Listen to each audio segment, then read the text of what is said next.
Good day, everyone, and welcome. I'm Jack Van Horn from the University of Virginia, and I am very proud to welcome you to this edition of our 2021-2022 Foundations of Biomedical Data Science Seminar Series. This lecture series is supported by UVA's Integrated Translational Health Institute of Virginia, the UVA Brain Institute, the College of Arts and Sciences, the School of Data Science, and through a grant from the National Institutes of General Medical Sciences. This year's theme is Ethical Challenges of Artificial Intelligence in Biomedicine, where we enjoy presentations on Fridays from leading thinkers about the promise, opportunities, and hurdles associated with AI applications in the biomedical sciences. Selected participants in our Biomedical Data Sciences Innovation Lab program will leverage these presentations as vital material for our upcoming culminating in-person grant project development workshop to be held here in historic Charlottesville, Virginia in June. Today, I am very delighted to welcome my new friend and our speaker today, Colin Allen from the University of Pittsburgh. Colin earned his PhD from UCLA in 1989, and since 2017, he is the Distinguished Professor in the Department of History and Philosophy of Science at the University of Pittsburgh. Allen's main areas of research concern the philosophical foundations of cognitive science, particularly as these relate to scientific study of animal cognition and artificial intelligence. His publications also span topics in the philosophy of mind, philosophy of biology, and humanities computing, with over 120 research articles and several edited and co-authored books, including Moral Machines, Teaching Robots Right from Wrong, Oxford University Press, 2009, and Species of Mind from MIT Press in 1997. He receives some of his funding from the Templeton World Charity Foundation's Diverse Intelligences Initiative. In continuing the 2021-2022 Biomedical Data Science Seminar Series theme, Colin's lecture today will be entitled On Collective Wisdom When AI is Involved. Colin asks an important question. Why, despite often good intentions, are AI deployments so prone to unanticipated failures? In his talk, he is going to diagnose some recent failures of AI, including the use of machine learning, as due to a failure of collective wisdom. And emerging from the work done with his colleague, Brett Karlan, Colin will describe an engineered concept of wisdom that can be extended to groups of people, providing a framework for collective wisdom at various stages of an AI project, from conception to development to marketing and deployment to end users. As always, we are streaming this lecture live and for recording via YouTube. If you are watching on YouTube, thank you so much for joining us. Also, our specially selected 2021-2022 Biomedical Data Science Innovation Lab participants are strongly encouraged to submit any questions for Colin via the chat feature in their Zoom sessions. I will take it upon myself to synthesize these questions and ask them on your behalf during the last 10 minutes or so of the lecture. And with that, Colin, welcome. We are really looking forward to your lecture today. Thank you so much. Jack, thanks so much for that introduction, and I'm really happy to be here. Yes, I'm going to try and tell you about a couple of what I see of as failures of collective wisdom in a couple of AI applications. They're not biomedical applications, but I think that the lessons easily generalize. And in fact, in this project that I'm doing with Brett, as funded by the TWCF, as you mentioned, we are trying to develop a framework for thinking through how at all of the various different stages of development of an AI application, the kinds of considerations that are important get properly addressed at each of those stages. So the two failures of collective wisdom that I'm going to talk about are represented here on the left. Many of you will know the case of the Fatality, where a self-driving, so-called self-driving autonomous vehicle owned by Uber ran over and killed this woman who was pushing her bicycle across the street, which you see in the right frame on the left-hand side here.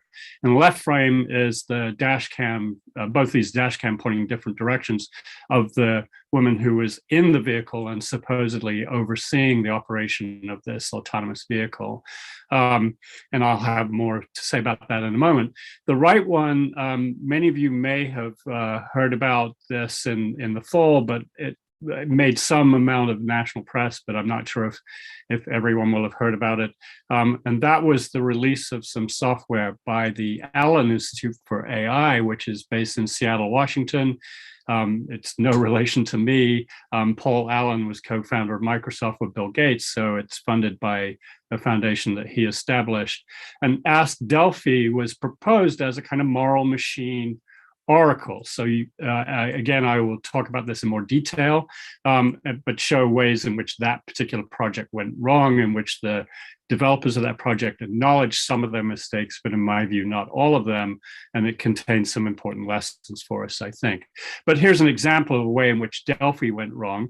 So this is Delphi version 1, the original release being in October of last year, where you could type in a scenario for it, such as this one: should I commit genocide if it makes everybody happy? And Delphi would respond, you should.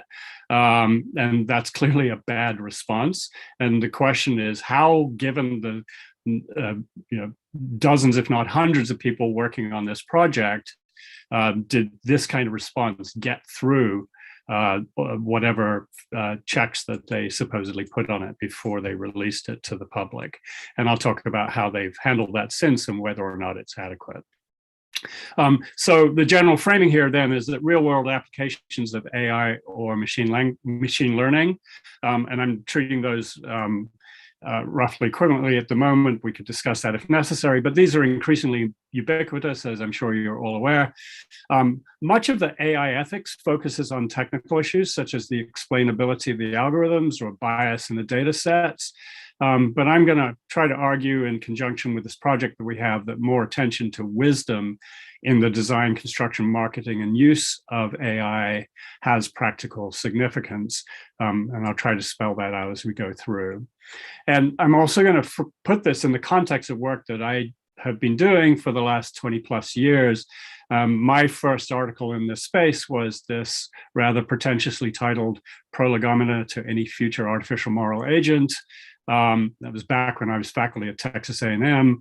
And then in the following decade, I connected with Wendell Wallach, and we did a fair amount of work thinking about how one would design algorithms that could possibly improve the ethical behavior of machines. And that culminated in the book that Jack mentioned, Moral Machines Teaching Robots Right from Wrong, which actually came out in late 2008, but it has a copyright date of 2009.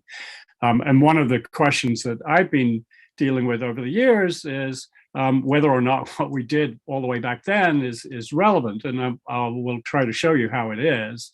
And I think accounts, failure to take into account the lessons of that work is part of what's behind the failure that I see in the Ask Delphi project, and indeed in the Uber Fatality case. So sort of a guiding idea going all the way back to that 2000 paper was that you had two basic strategies for programming machines to do the right thing, so to speak. One top-down, where your algorithms operate with some sort of explicit representation of a human design code of conduct. Could be an ethical theory, could be a list of duties, various meta-ethical principles. Or you could go bottom-up and try to develop algorithms that learn or evolve in response to the behavior of humans. And that's the obvious track that's been taken with machine learning, rather than the more symbol-driven, rule-driven AI that was that predates the sort of current big boom. But even in the 2000 papers, I'll show, we argued that there's a need for a kind of hybrid system. You need both of these, and I will try to explain that a little bit more as we go on. But first, there was various, there's always critical responses to these kinds of books, and the one that I have taken most seriously since the release of that book is that there was too much focus on the machines itself. So this is actually, on the left-hand side, a cartoon from James Gipps that predates our book. One of the earliest papers on ethical AI, Towards the Ethical Robot, was the title of Gipps's work. And he included this diagram where sort of the goal was to start with a machine and then end up with a machine that could be thought to have a halo over it as doing something better than the earlier version. And that's very much them focusing on what kind of algorithms can you build in, what kinds of data do they have to have access to. But the criticism that I take seriously is that there's not enough attention in that picture, and indeed in the picture of moral machines, to the entire socio-technical system in which we embed these machines. So I'm just trying to illustrate that a little bit by throwing a few people, perhaps some of them with halos, perhaps all of them with halos, perhaps none of them with halos, in the context of interactions with machines, and trying to think about how those kinds of interactions need to be not just left to some sort of haphazard, let's hope that it works out, but some real social engineering, if you like, and hence the engineering approach to collective wisdom. This is part, as was mentioned, of this project that we've got that's funded by Templeton World Charity Foundation on practical wisdom and intelligent machines. So I just put up the splash for our webpage there. I'm not going to dwell on this. But the outline for what I'm going to do is really to have already given you the motivation for this and sort of hinted at what the two failures are that I'm going to use as my base cases, and then walk you through how we're thinking about wisdom from both philosophical and psychological perspectives, leading us to what we're calling a componential approach, and then talk about the application of that approach to engineering wisdom for end users and developers, although there are other stages in the process, but I'm going to focus on those two in this talk. And one reason I'm going to focus on those two rather than other stages in the process of producing these kinds of products is that it's where I've got the most worked out ideas, and indeed the rest of the grant, which runs until the beginning of next year, with Brett, is going to be to try to work out some of those other issues for other stages of project development and produce basically a white paper for best practices in this area.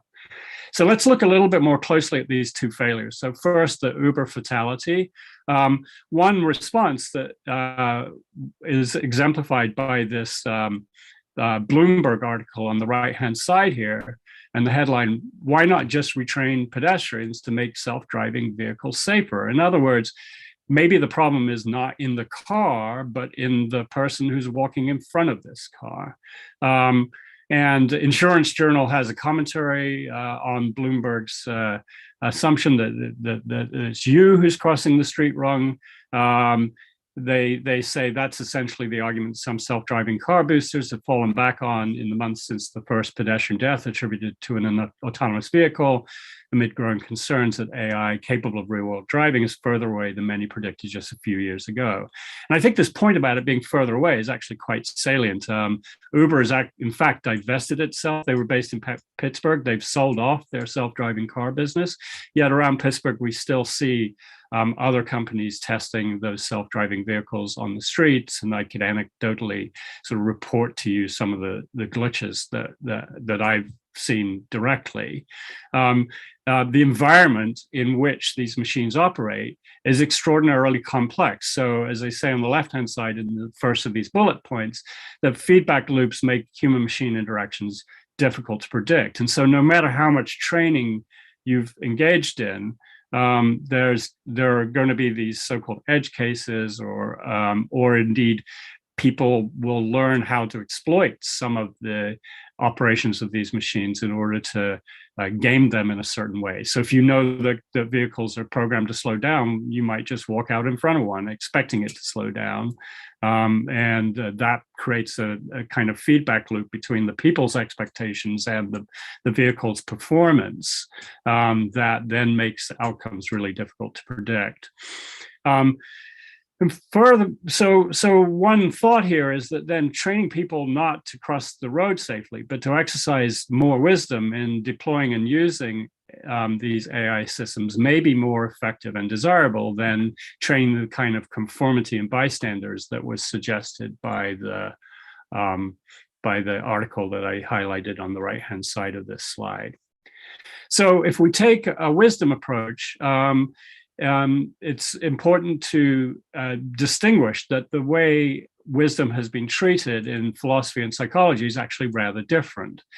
So the approaches are different, and the accounts that arise from those approaches are different. So within philosophy, philosophers have tended towards conceptual analysis of wisdom. So going back to Plato, the idea is that we gain understanding of concepts by giving something like a set of necessary and sufficient conditions. So what is the good? You're supposed to come up with some definition of, something is good if and only if, and then specify some list of conditions that good things and only good things meet.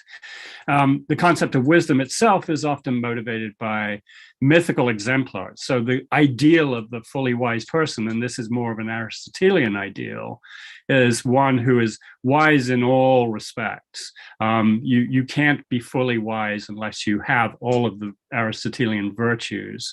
And that's a nearly impossible, if not impossible, standard to attain. But philosophers will talk about this as some sort of regulative ideal. It's something that one might want to aim towards, even if you know that it's not, in fact, in practice accomplishable. Psychologists, on the other hand, of course, have tended towards experimental analysis rather than conceptual analysis via operationalizing quantifiable components. So the componential approach that we end up with is more akin to the sort of psychological approach. Nevertheless, we think we're bringing in some features in our account, which I'll give you in a little bit more detail in a moment, that pick up on some of the aspects of the kinds of accounts that philosophers end up with. So philosophers, as I've already said, tend to emphasize a kind of domain generality of wisdom. The truly wise person is wise in all domains, and also emphasize the extreme difficulty of attaining wisdom. But the feature that I haven't mentioned so far is the involvement of what philosophers call ethically thick concepts. So not just good and bad, but good in very particular contexts in very particular ways. So the wise person knows how to handle very specific situations because they have these very rich ethical concepts that apply to those situations. So, the virtues in Aristotle's case are geared towards particular situations. Courage in one situation is different from courage in another, but they're both morally loaded notions in those, if you've got two different situations. And so we tend to de-emphasize in our account A and B, but we do think that this sort of ethical thickness notion of wisdom is appropriate to capture. Psychologists also emphasize, though, that the outcomes should be attainable in particular contexts. So they tend to reject the B feature and even the A feature of the philosophical accounts. And we think that that's probably a more psychologically realistic way of thinking about things. So our project then is not conceptual analysis, but rather kind of conceptual engineering. We're looking to existing concepts of wisdom for ideas about how to think about wisdom in the context that we're interested in. We think it's useful to distinguish wisdom in a way that I'll also explain in a moment from nearby concepts such as knowledge or understanding or skill or expertise. We are focused more on what Aristotle thinks of as practical wisdom rather than theoretical wisdom. And we accept that whatever engineered concept of wisdom we're going to use in this context should involve some relatively thick ethical concepts. And as I've mentioned, psychologists adopt a component-first approach to wisdom that identifies and operationalizes quantifiable features that are attainable by humans. They've got to study people who have these characteristics or are developing these characteristics after all, and that are localized to and developed in different domains. So if you're bringing in somebody and asking how do they develop wisdom or some other related concept like expertise in a particular domain, you're not going to do a study that spans all domains. You're going to focus on that particular domain. But the two components that we want to focus on in the way we're thinking about wisdom are breadth of knowledge in the domain. So your knowledge has to apply broadly in that domain. You have to know quite a lot about that domain.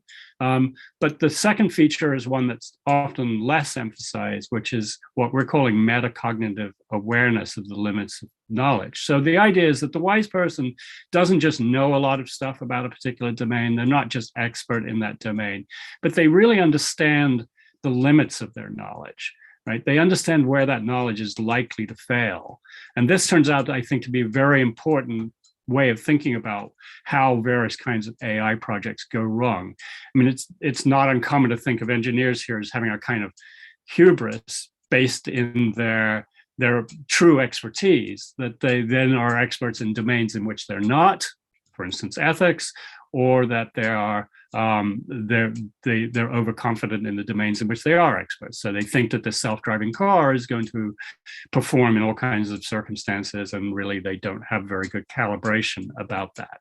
So what do we do about that? And we think that there are different requirements at different phases of the product cycle. So, you could divide the development of some AI application into various different stages. You could do this in various ways, but for today, I'll just be satisfied with thinking of 4 stages. And these have cycles. So, you go back and forth on this, but you start with some sort of idea, some conception of something you want to build, and sketch out the design of that. You then get into developing it by actually writing lines of code that can do what it is that you want it to do. This may cause you to go back and reconceive what you were doing once you realize that actually you can't quite figure out how to program this brilliant idea that you had. So again, there's iteration among these parts. But once you've got something that you think is worthy of release, then there's both marketing and deployment of that. And this brings up its own sorts of ethical and wisdom issues. So, how should you market some product wisely so that people understand what its true limits are? And of course, then you end up with operation by end users, who are often sat, in the case of the Uber car, they're sat in a car, told to watch it operating in autonomous mode. They gain a bunch of experience from that. It all seems to be working quite well. And so they begin to sort of pay less attention. It's a natural human response. And in fact, the woman in that Uber case was known to be texting on her phone like seconds before this fatality occurred. And it's not unreasonable that she should have come to expect this car to do the right thing in most circumstances, and therefore she had let her guard down. So she didn't really understand the limits of the system. She didn't really understand where and when it could fail. And I take that not to be her failing, but a failing of the entire socio-technical system that put her in that seat, in a situation where she was almost bound to end up overestimating its capacities without further additional kinds of training. And that's the kind of thing that we're trying to think through here. So what are the features then when we're thinking about wisdom for end users? Well, one is then what kinds of strategies for operating these things are appropriate, and what kinds of testing of their limits is available. So ideally, we'd want users to be able to explore what's sometimes called the brittleness of these systems. Right? When do they break? And one way in which you might do that is design some kind of sandbox, some kind of safe space. Could be a virtual environment, for instance, to allow them to enhance their knowledge of the system's operations and then gain this kind of metacognitive awareness of the limits of their own knowledge and the limits of the system itself. And we take it that this is something that right now is not possible within the artifact itself. The AI itself doesn't have this kind of metacognitive awareness. We don't really know how to program that in. So this remains something that's present in the interaction between humans and machine. And humans are the ones that are bringing this capacity to the table, so to speak. So for instance, perhaps every Tesla, when we all have heard of cases where people have unwisely operated their Teslas, hands-free, playing games on the console, all the rest of it, that has also led to fatalities. Maybe every Tesla should come with a requirement, just like for airline pilots, to do a certain number of hours in a simulator where they would learn that when they're not paying attention, bad things can happen. So that's an idea of how you might actually engage end users with the systems in a way that develops this kind of two-component understanding of how the system does work and also understanding of where it will fail. Another element of end users is, of course, something that's being talked about a lot in the literature on AI ethics is the opacity of the systems, meaning that the systems being opaque, not transparent, we don't really understand how they work, particularly in complex machine learning algorithms. Something gets trained up and then it behaves, and it's very complicated. Even the people who designed and built the system may lack a certain kind of understanding of why it's doing the thing that it's doing. And here, I think one important thing to think about is what we'll call the variable value of explainability to wisdom. So depending on where you're thinking about wisdom being applied, whether it's in the development stage or whether it's in the marketing stage or whether it's in the end user stage, the kind of explainability that is helpful for people getting the kind of metacognitive knowledge of the system that we're talking about is going to be different. So somebody who programmed or designed the thing wants a different kind of explanation from the end user. And so if we're going to think about opacity versus transparency and explainability of the systems, we can't just have that discussion, as it were, too core for all stages. We have to think very specifically about what that means in each of the contexts in which people are interacting with it. So when it gets to the end user, both with the Uber case and with the Ask Delphi case, which I'm going to come back to in a moment, the end user doesn't have a programmer sitting next to them. It doesn't have a designer sitting next to them. They have to figure out for themselves what the limits of this are. And that's an interesting case for Ask Delphi in particular. So I want to go back to Ask Delphi. I haven't checked the website for about 3 days, but it still was operating pretty much as it was when I put these slides together. So they had this kind of immediate uptake. Once it was released and people picked up on its existence, there was a lot of back and forth on Twitter and other social media platforms where people were literally testing the limits of Delphi. So they were plugging in all sorts of things, such as that example I showed you near the beginning of the talk about genocide, and getting these responses that were in some cases not just flat out wrong, but actually offensive. And so their response was to go through at least 4 very rapid iterations. So version 1.04, which is the screenshot I'm showing you now, was in place within a couple of weeks. So by early November, they had this version up, and they also added, before you could just land on the Ask Delphi website and start posing scenarios to it and getting its response, they added these terms and conditions, sort of requiring users to acknowledge that they understood that this was just a research tool, that you couldn't get actual ethical advice from it. And then I think the second clause is particularly interesting. What are the limitations of Delphi? Large pre-trained language models such as GPT-3 are trained, they said, on mostly unfiltered internet data, and therefore are extremely quick to produce toxic, unethical, and harmful content, especially about minority groups. So here they sort of basically say that's what we're doing with Delphi, that's how we trained it.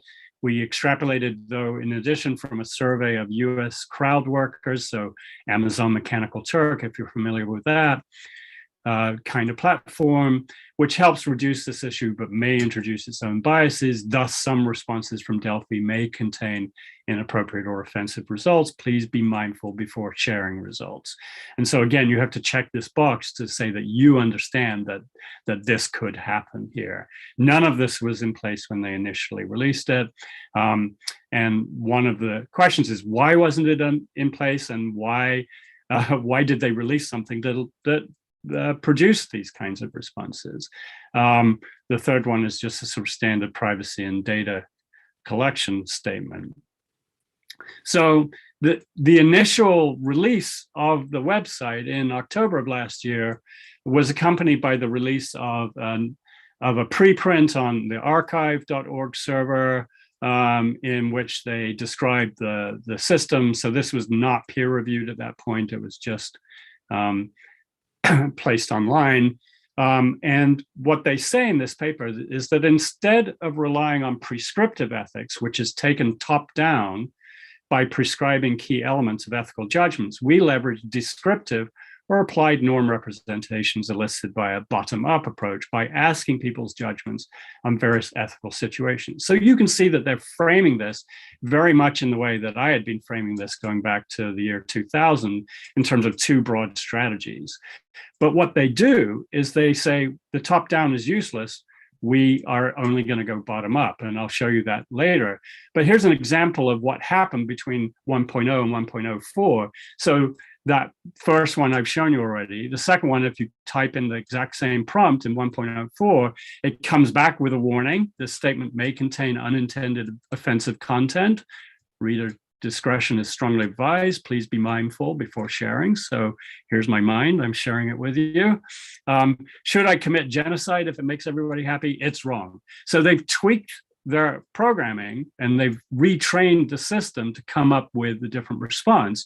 But it's also very clear that Delphi itself has no awareness that this change is being made. It's just now responding differently, right? It's a dumb machine learning system in some sense. They've just retrained it with more appropriate data. So if we ask what's wrong with bottom-up machines, a partial answer is, well, it needs top-down mechanisms for reconciling diverse kinds of knowledge and expertise, because in this crowdsourcing of the responses, there's all kinds of inconsistencies, and really, they're just giving us some average. In the initial response, the average was wrong. They've biased their training data now so that it comes out with the right answer. But there's no capacity for any kind of theoretical analysis of that within the system itself. And in fact, if you go in, and this is a direct quote from that research paper of theirs. So this is what they say that they are doing. Instead of relying on prescriptive ethics, right? That's what I quoted to you before. Delphi version 1.04 comes back and says that's good. But if we reframe this slightly and say, well, some programmers release software for public use in which instead of blah, blah, blah, Delphi itself comes back and says it's not good. So this is kind of ironic, right? So if you describe what they did, they say that's fine, it's okay. But if you describe them doing it, it says it's not good. So the irony is if they just put in a description of their own activity, maybe they've got a better answer than the one that they themselves decided was just fine. But the main point here is that this kind of sort of reflective analysis is completely absent from the system itself, which further emphasizes the point that I made at the beginning that too much focus on the artifact without thinking about the socio-technical system in which it's embedded is not going to get us very far at the moment. So yes, mistakes were made. And upon release of the 1.04 version in early November, they published simultaneously an article that you see here. It's got Liwei Zhang who is the first author of the research article as the sole byline here, but in fact you see just underneath it says by, and it's all the same authors. And they conveniently give us the too long didn't read summary at the top. In this article, we'd like to share what happened since the release in October 14. We start with an overview, describe the stress testing of the research prototype, apologize for the mistakes we have made, and share what lessons we have learned, and reflect on why working on imperfect solutions to build ethically aware and socially responsible machines is better than inaction. So even in this, they double down on their bottom-up only approach, and I'll have something more to say about this. But I want to, point out that they apologize, they acknowledge some mistakes, but they don't, in fact, acknowledge all the mistakes that they made. So here's what they said about this. Crucially, we chose not to ignore the known problems and biases in large language models, which are implicitly taking unethical or biased stances, and instead aim to develop solutions to mitigate the biases and harms of these models. And they go on to say, we believe that inaction or turning a blind eye in the face of these known harms is a form of implicit endorsement. Thus, we choose to take action to attempt to reduce these harms, knowing very well that any solution will not be perfect and will require iterations for improvement, and that leaning into conversations and criticisms will be necessary. So they acknowledge that their product was not perfect. They don't acknowledge that they might have done more beforehand. They acknowledge that they were frankly surprised at the kinds of things that people on the internet threw at this system, exposed some of the problems that they then had to retrain the system to avoid. But in fact, they doubled down on their bottom-up approach, bottom-up only approach. So here's what they say about this in the original paper, and in the subsequent follow-up article, they basically don't change this. They say fields like social science, philosophy, and psychology have produced a variety of long-standing ethical theories. However, attempting to apply such theoretically inspired guidelines to make moral judgments of complex real-life situations is arbitrary and simplistic.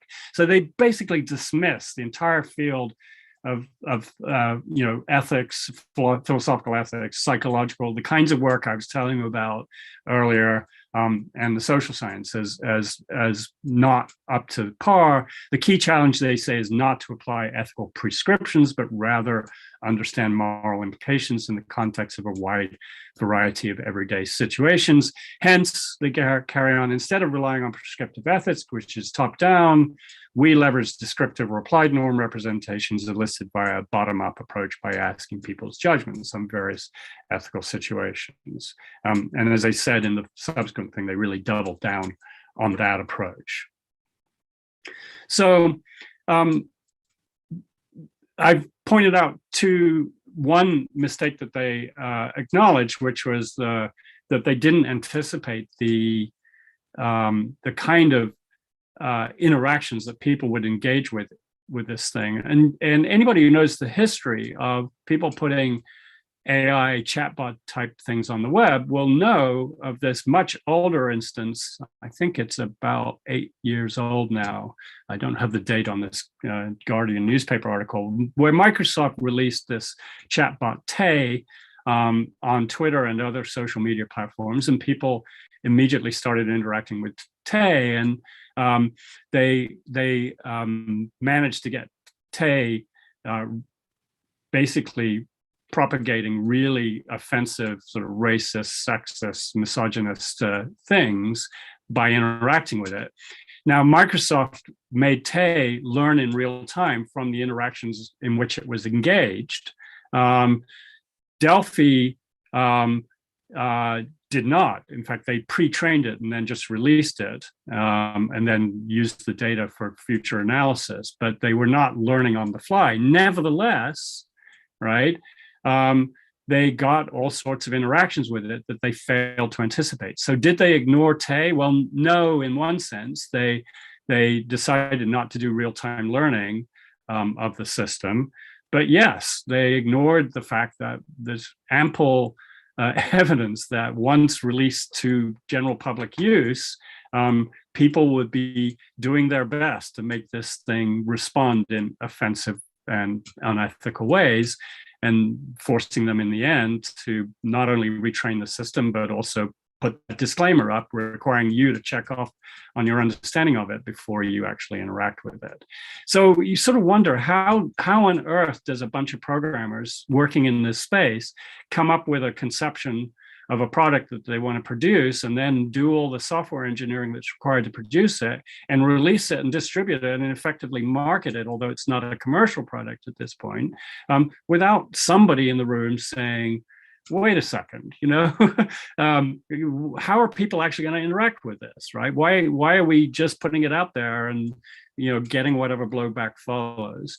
And so thinking through the way in which that kind of awareness of the limits of the system becomes part of the design process from the very beginning is where we're aiming in our collective wisdom, machine wisdom approach. Did they ignore this? Well, I showed you how they just simply dismiss as simplistic top-down approaches. But if you just go in and Google bottom-up and top-down approaches in Google Scholar, search for that tomorrow machines, which is these are words that they're using in their own paper. You come up with a whole bunch of references. Of course, it's not only me, but I have to say it seems a little bit egotistical to say, look at me, I'm at the top. Why didn't they pay attention to my work? But I'm not the only one out there discussing this stuff. And they absolutely ignored this. So if you look at the citations that they have in their paper, right, it's really showing hardly any awareness of the current literature on this. The Stuart Armstrong paper actually is not an ethics paper. It's about methods in metaphysics. The Hare paper is from 1981. Jim Moore is writing about it in 2006, partly in interaction with the work that I'm doing, but he's not talking about top down and bottom up. Thomas Reed from 1788 and Judith Jarvis Thompson, because of her contribution to the development of trolley problems, which are preeminent in a lot of the discussion of self-driving vehicles. So they really just didn't do. I mean, it's really kind of a stunning lack of scholarship. I will say that quite bluntly. Did they ignore this? Well, right again in my own work, we've been saying from the beginning, you can't get away with just bottom up or top down. You've got to do a hybrid. Whereas they just say top down won't work, so we're going bottom up. That's just, in my view, irresponsible, right? And just a couple more piece of evidence that even going back to the 2000 article highlighted at the bottom there, we said that it's possible that a hybrid approach might be able to combine the best of each. But the problem requires further analysis, and that's what we were trying to do in the subsequent work. And again, there are best books on ethics for AI. There's Moral Machines again, but there are others where this is discussed, and I'm not going to dwell on this. This is just so.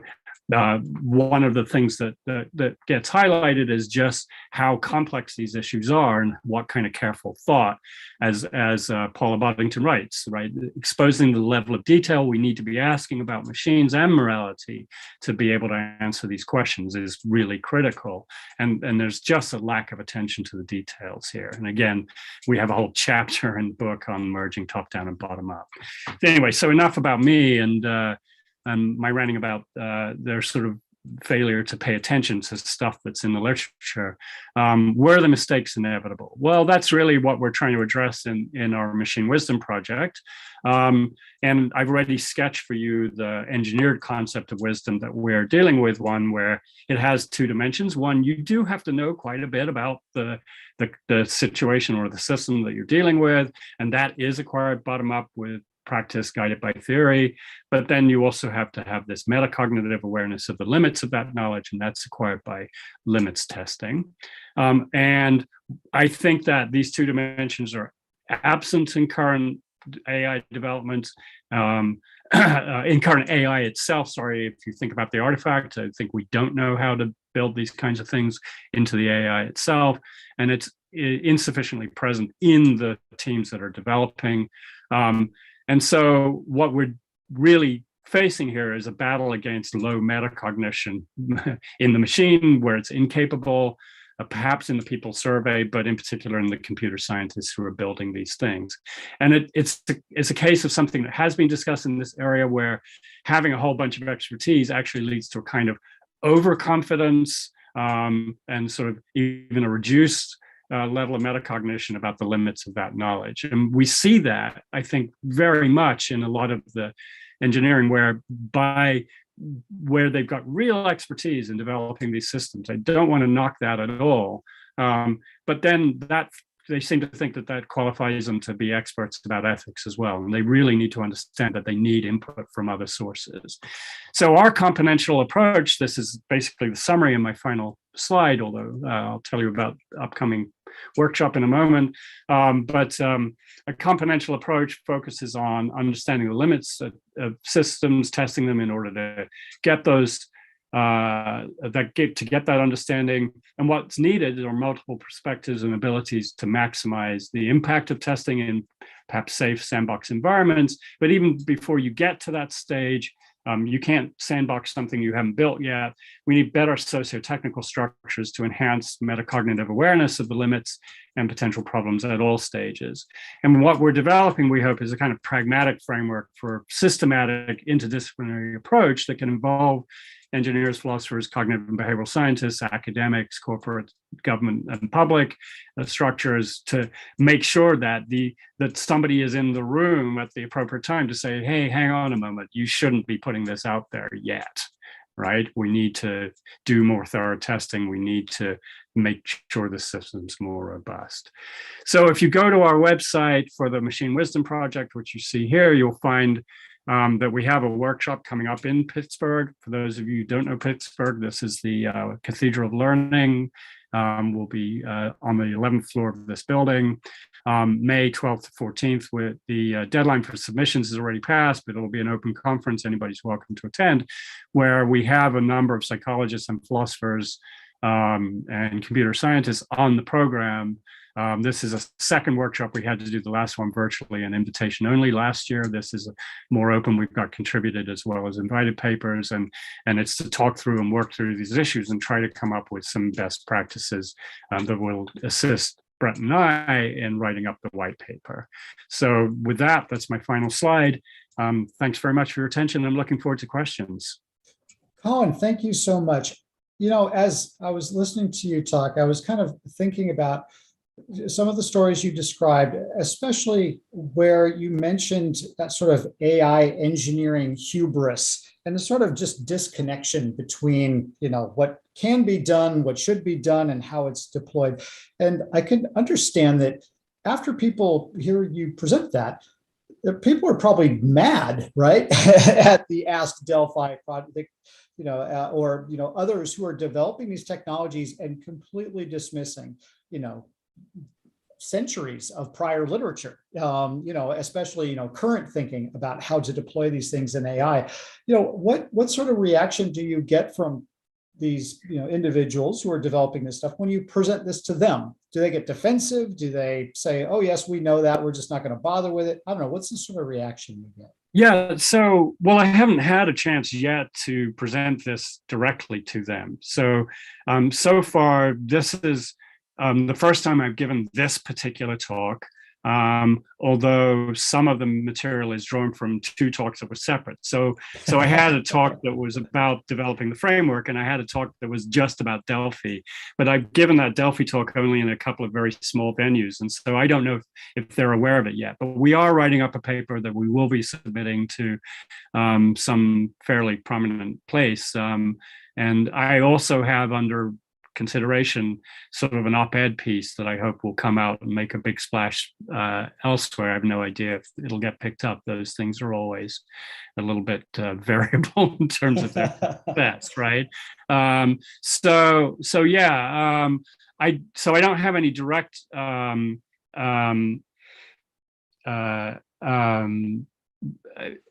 thing to say about this particular project in response to these particular criticisms of this particular project. What I will say, though, is there are genuine and sincere people working in these spaces who do want to do the right thing.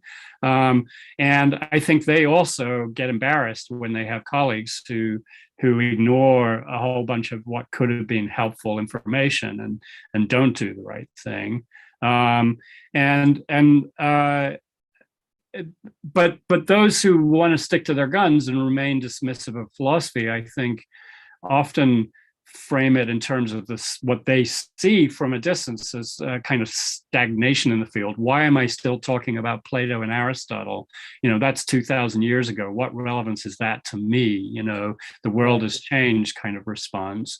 And that's a communication problem. And I think I've done a lot of interdisciplinary work over my career, and it really takes at least a year of regular dialogue for people to begin to understand where people are coming from on these issues. So it's a long-term project to do that. You can't just waltz in and go, you guys are all wrong. Although, you know, some of my sort of shock at just how badly I think Ask Delphi was done, perhaps showed through here. So I'm being a little harsher than I might be if I'm, in a That's room all with right.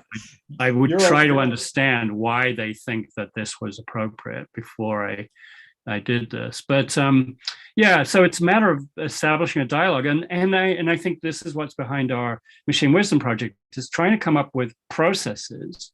Right, everybody understands process. So if you can come up with processes by which you could potentially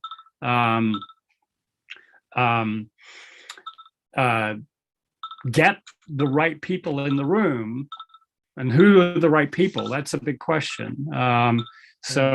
If we could potentially get the right people in the room and having these conversations before it's too late, I think then everybody would benefit from that. The other thing I'll say about this, sorry, going on perhaps a bit too long, but I think the other way in which people in these technical fields dismiss philosophers and others who are doing this adjacent work is by saying, oh, well, they just don't understand the technology. In my case, I think that's completely false. I think I can give you a pretty solid introduction to GPT-3 and how it works. And I do neural network programming myself, and I've got a number of programming projects myself. So I think I have that kind of technical knowledge that will convince them fairly quickly that I do know what I'm talking about when it comes to the technical aspects of this. But it's a real danger, I think, in a lot of the discourse between ethicists and technologists, is that ethicists say things that make the technologists kind of really wonder how well they understand the technologies that they're criticizing. But on the other side, one of our listeners here, it kind of asked an important question. Is the assumption by the Delphi programmers that all the web pages, all the documents that they're sucking into their machine are all unbiased, and that these are all, there's no realization that these might be created by humans with particular biases or points of view that gets embedded in the system? Do they just not seem to gather that?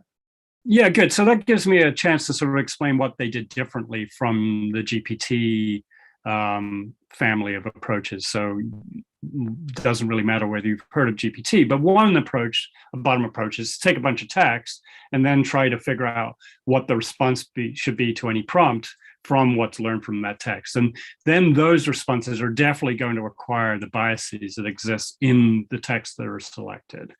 And the Delphi team did something a little bit different from the developers of GPT-3, which is they built a curated data set. In other words, they didn't just scrape everything they could off the internet in the way that the GPT developers did.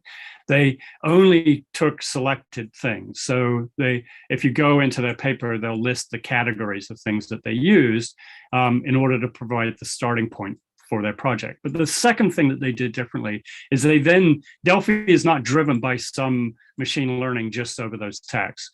They then take scenarios, little vignettes, if you like, from that curated set of documents, which will contain, both bad things and good things, descriptions of atrocities or crimes versus descriptions of good acts and one might even say saintly acts, right? So they try to build a corpus that's focused on that kind of thing. Then they take these scenarios and present them to the MTurk, the Amazon Mechanical Turk workers, and say, given this scenario, what's your rating of it, right? So they crowdsource, therefore, a whole bunch of responses, and they assume that their sample of responders may contain a range of views about what ethics is, but they also assume that the societal norm is something like the dominant tendency within those responses that they get. Now, you might at this point go, well, there are going to be biases in the people who are given the responses, and I think that they would acknowledge that. But the training of Delphi itself is based on not the text, but on the human responses to the texts. Wow, right. So yes, the human responses have their own source of bias. You might wonder whether or not you're also sampling the right, sample, whether you've got the right population sample, but they explicitly take a kind of relativistic stance towards ethics. So they would say, even though we're only sampling, some portion of the American or North American population, it's their norms that we want to represent in this product, right? Because one of the quotes I read more or less said this explicitly, right? The goal is identifying the norms within a particular group, right? So if the norms are different somewhere else, that's fine. They would say we can train Delphi to give the appropriate response over there. They adopt this sort of relativistic meta-ethics, right? So they dismiss meta-ethics, yet they pick a position in meta-ethics, which is actually one of the least defensible position in meta-ethics. And in fact, I've got a whole bunch of slides that I couldn't fit in today, in which I prompt Delphi with various statements about Kantianism and utilitarianism and virtue theory and relativistic ethics. And its own responses to those prompts are as incoherent as you might imagine they would be. There's simply no consistency in the way Delphi itself responds to meta-ethical sciences. I'm curious. I mean, have you explored, because we're, of course, the theme of our particular biomedical data science seminar series is biomedicine and medicine and health.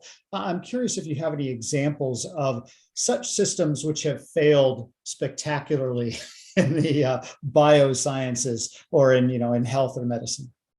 Well, probably the one that is best known, or at least is the one I'm most familiar with, is IBM Watson's deployment. Right. Have you talked about that in your series? We haven't, but if you want to give us a quick summary. Sure. So IBM Watson made a big splash a dozen years ago or 10 years ago by defeating Ken Jennings and another leading Jeopardy contestant, one of the top ever prize winners, in a staged Jeopardy competition. And so that made a huge splash. It's sort of like, beating the chess grandmaster or beating the Go master, right? It was winning at Jeopardy against the best human players at the time in Jeopardy. And the technology underlying Watson is not a machine learning neural network approach as Delphi and GPT-3 are, but it's rather a more standard sort of data text mining from reliable sources on the internet. Reliable meaning Wikipedia level reliability, which I use Wikipedia for a lot of things.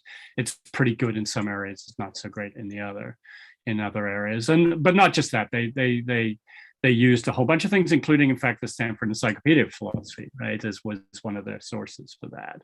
And it's a question answering system. So just in the Jeopardy format, I mean, the gimmick in Jeopardy is you get an answer and you're supposed to respond with a question. You get a statement and you have to respond with a question, but that's just a gimmick. Really at the core of it, it's here's a question and you have to come up with the right answer for it. And so they then use this sort of big success. I mean, the whole reason that IBM wants to do something like this and make a big media splash is then turn around to the medical community and say, we can do the same thing for disease diagnosis or disease treatment plans and so on. So if you haven't looked it up, they built such a system, they deployed it, and it turned out to be nowhere near as good as IBM had made it out to be. And I don't have the exact sort of website or reference to hand right now, but I've got a slide from another talk in which a doctor at a big hospital in the New York area is saying this thing is basically crap, right? So there's a very prominent case of failure in the biomedical area. That said, machine learning, I think, is doing quite a lot for helping in radiology, skin cancer detection, that kind of thing. Although, again, there are limits. So the darker your skin, the harder it is for the machine to make a correct judgment about a melanoma. And there are other kinds of problems. And again, really to have proper, collectively wise use in this socio-technical system of this product, you can't just show up and say, and give a bunch of radiologists sort of training on how to feed images into the machine and get the machine's response out. I think you've got to give them something that enables them much more to understand under what conditions it will go wrong, not just when it will go right.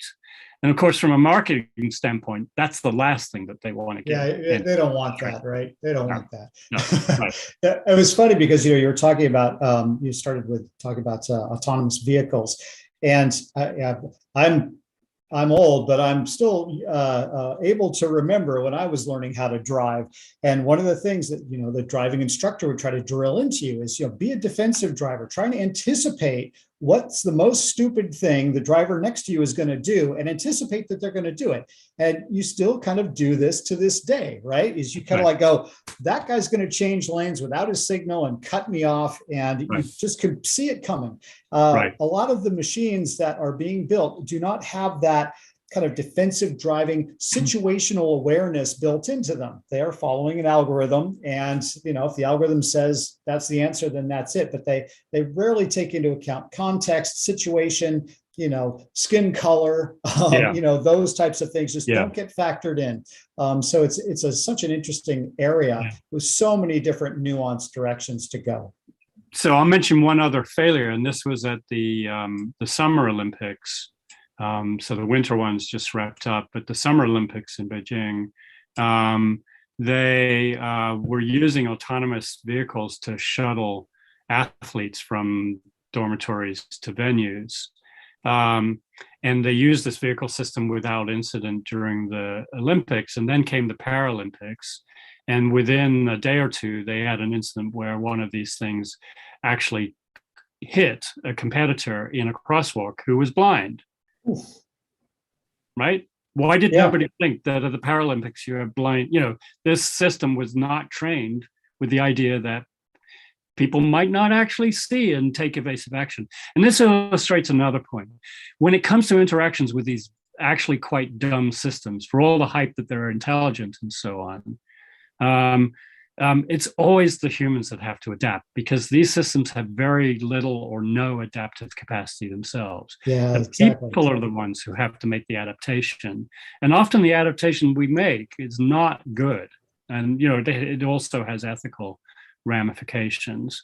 And so probably in the regular Summer Olympics, people would see these things lumbering towards them and walk in a way that would make sure that they didn't get run over by it. But a blind person doesn't see it, right? They're not going to take the same, they don't have the same adaptive capacity, yet the vehicle sort of trained around humans that do have that adaptive capacity, and the result is a problem. The person was not seriously hurt, but they were, it was something that could have been a lot worse and could have prevented them from competing at all, right? Well, Colin, thank you so much. You've given us a lot to think about. This was a fascinating presentation, a great chat about a very interesting area. I hope that anybody who's watching takes advantage of the machinewisdomproject.org conference, which is coming up. It sounds super exciting. If you're in the Pittsburgh area or feel like traveling to Pittsburgh, go visit Colin and his colleagues there. That sounds like it's going to be a really thought-provoking opportunity. So thank you again, Colin. Really appreciate it. Thank you, everyone, for joining us, and we'll see you next week. My